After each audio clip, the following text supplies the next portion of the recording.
አራቱ ባህሪያትና ጠባያቸው። አራቱ ባህሪያት የሚባሉት እነማን ናቸው? አራቱ ባህሪያት ሁሉም ነገር እንዳስገኙ ይነገራል። እነዚህ ሁሉም ነገር የተገኘባቸው የፍጥረት ሁሉ መገኛዎች የተባሉት አራቱ ባህሪያት እነማን ናቸው? መጽሐፍ ቅዱስስ ስለ እነዚህ አራቱ ባህሪያት ምን ይለናል? ከቤተ ክርስቲያን አስተምህሮ አንጻርስ ስለ እነዚህ ባህሪያት ምን እንማራለን?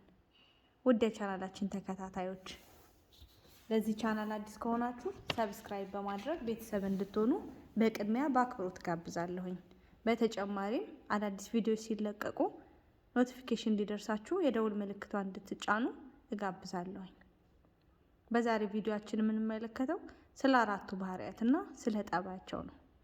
አራቱ ባህሪያት የሚባሉት መሬት፣ ውሃ፣ ነፋስና እሳት ናቸው።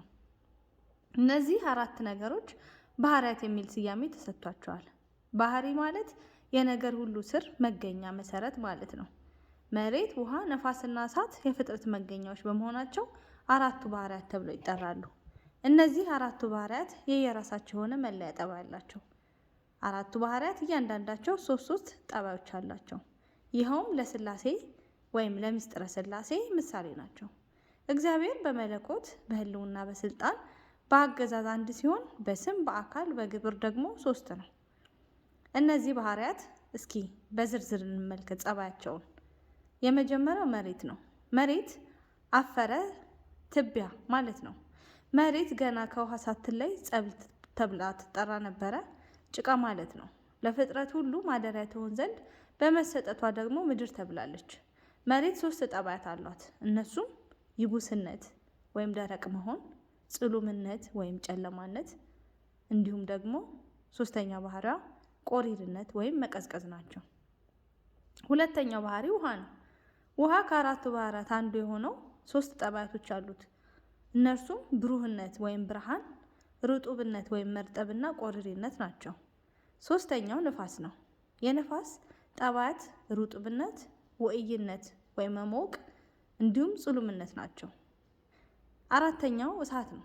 የእሳት ጠባያቶቹ ውዕይነት፣ ብሩህነትና ይብስነት ናቸው። እነዚህ ባህሪያት ተጣዮች ወይም የሚጣሉ ናቸው። ነፋስ መሬትን ያረገዋል፣ ይሰነጥቀዋል። መሬት ደግሞ ነፋስን ይገድበዋል። ውሃ እሳትን ሲያጠፋው፣ እሳት ደግሞ ውሃን ያደርቀዋል። አንዱ ለአንዱ ተቃራኒ ነው። ነገር ግን ከላይ ከተዘረዘረው ጠባያቸው ውስጥ በአንዱ ይታረቃሉ።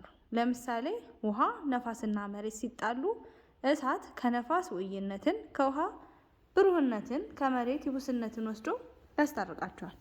በሌላ በኩልም ነፋስና መሬት ጥለኞች ናቸው። ነገር ግን ውሃ ከነፋስ ርጡብነትን፣ ከመሬት ቆሪርነትን ወስዶ ያስማማቸዋል። በዚህ አይነት ሂደት እስከ ፍጻሜ ዓለም ድረስ ተስማምተው ይኖራሉ።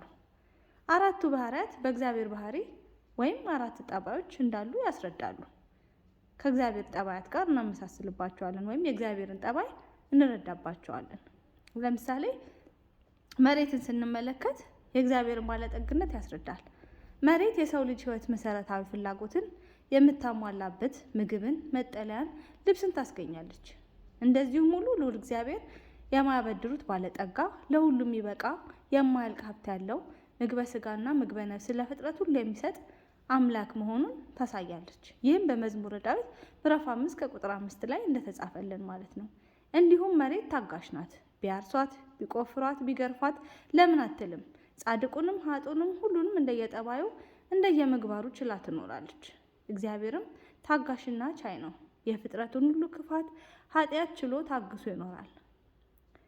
ኃጥእ ሳለው እንደሌለ ሆኖ ይታገሳል። እያየ እንዳላየ ሆኖ፣ እያወቀ እንዳላወቀ ሆኖ ያልፋል።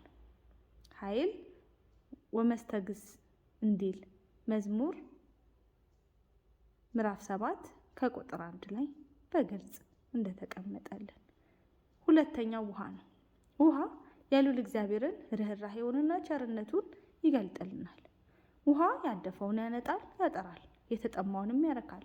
እግዚአብሔርም ሰው በኃጢአት ምክንያት ሕጉን ተላልፎ ሲኖር በኋላ ተጸጽቶ ንስሐ ቢገባ በርኅራኄው በቸርነቱ ከኃጢአቱ ከርኩሰቱ ያነጣዋል። ይህም በዮሐንስ ወንጌል ምዕራፍ 6 ከቁጥር 7 ላይ እንደተጻፈልን ነው። ሶስተኛው ነፋስ ነው። ነፋስ የእግዚአብሔርን ፈታይነቱን ወይም ፈራጅነቱን ያሳየናል። ነፋስ ፍሬን ከገለባ ይለያል። እግዚአብሔርም በጻድቅ ፈራጅነቱ ጻድቃንን ከኃጥአን ኃጥአንንም ከጻድቃን ይለያል። ለይቶ ለእያንዳንዱ ዋጋው እንደየስራ ይከፍለዋል። ኃጥአን ኃጢአት ሰርተው ባስቆጡት ጊዜ ጻድቃንን አብረው አያጠፋቸውም። በፈራጅነቱ ለጻድቃን ፈርዶ ያድናቸዋል። ይህም ኖህን በዘመኑ ከነበሩት ኃጥአን ሎጥንም ከሰዶምና ከጎመራ ኃጥአን ለይቶ እንዳዳናቸው ማለት ነው።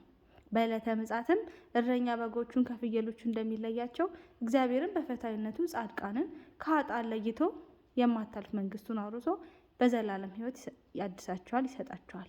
ይህም በማቴዎስ ወንጌል ምዕራፍ 3 ከቁጥር 2 ላይ እንዲሁም በምዕራፍ 5 ከቁጥር 2 ላይ በተጨማሪም በኦሪት ዘፍጥረት ምዕራፍ 1 ከቁጥር 4 ላይ በግልጽ ተቀምጦ እናገኘዋለን። አራተኛው እሳት ነው። እሳት የእግዚአብሔርን ከሃሊነቱን ወይም ሁሉን ቻይነቱን ያስረዳል። እሳት ሲቀጣጠል ባህር ገደል ካልከለከለው በስተቀር ርጡቡን ደረቁን ያቃጥላል። እግዚአብሔርም ቸርነቱና ርኅራኄው ካልከለከለው በቀር ሁሉንም ላጥፋ ቢል ይችላል። ምክንያቱም እግዚአብሔር የሚያቃጥል እሳት ነውና። ይህም በኦሪት ዘዳግም ምዕራፍ 4 ከቁጥር 4 ላይ እንደተጻፈልን ሊሰራ ወዶ ፈቃዱ ሆኖ እግዚአብሔርን ከመስራት ወይም ከመፈጸም የሚያግደው ምንም ነገር የለም። እስመ አልቦ ዘይሳነው ለእግዚአብሔር የሚሳነው ነገር የለም በማለት በሉቃስ ወንጌል ምዕራፍ 1 ከቁጥር 7 እንደተጻፈው። በተጨማሪም ለመስራት ብንወድ ከፍጥረት ወገን የሚከለክልን የለም በማለት እግዚአብሔር በመጽሐፈ ቀለሚንጦስ እንዳጻፈው ማለት ነው።